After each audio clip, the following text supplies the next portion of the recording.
प्रिय बंधुगण समस्त मास्टर विनायक चैनल को स्वागत। 16,500 पदवी शीघ्र पूर्ण हम एने कि अपडेट आसी राज्य रे पुलिस विभाग में खाली पड़ी 16,500 पदवी खूब शीघ्र पूर्ण हम। पुलिस विभाग को आधुनिकरण करा जिवो। माओवादी निरोधी अभियान आहरी जोरदार हम। 2 दिनिया राउरकेला गस्तरे आसिथिबा राज्य पुलिस महानिर्देशक डीजीपी वाई खुरानिया सोमवार स्थानीय जिला पुलिस मुख्यालय सांबादिक सम्मेलन में यही सूचना देइछन्ति। माओवादी निष्पात अभियान संपर्क में गुरुत्वपूर्ण निष्पत्ति रही। बेआईन भाव रहुथिबा पाकिस्तानी उपरे नजर मध्य रखा जाइछे। तो एथि निमंते राज्य में पाखापाखि 16,500 रु अधिक पुलिस पदवी आगामी समय सृष्टि होगा जाउछि।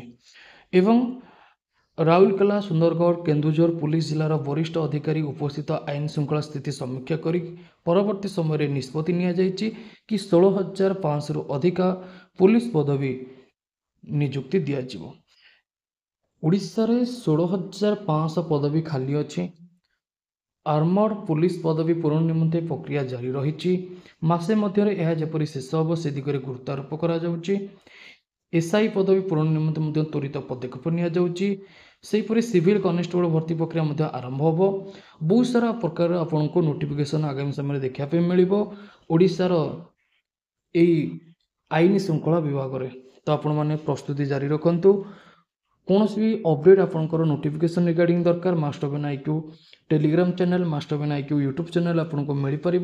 यूट्यूब चैनल को एवं सब्सक्राइब करनी। ओएसएससी और ट्रिपल एसएससी क्लास करा जाउछि मास्टर विनायक एप्लिकेशन ने ताको डाउनलोड करके आपण प्रिपरेशन एवेठू जारी रखु। जहाँद्वारा कि यही जो नोटिफिकेशन आसूची नोटिफिकेशन जो आमर 16,500 पदवी भितर आपंकर गोटे पदवी मिल पार। ओके तो थैंक यू। आमर ऑफिशियल टेलीग्राम ग्रुप रे जॉइन हो वीडियो डिस्क्रिप्शन बॉक्स रे लिंक अच्छी कि टेलीग्राम को जाकि सर्च करेंगे मास्टर विनायक देखिए 31,300 अधिक पिला जो ग्रुप रे थे आपड़ से ग्रुप रे जॉइन हो। ओके तो चलतु वीडियो को एंड करवा। जय जगन्नाथ।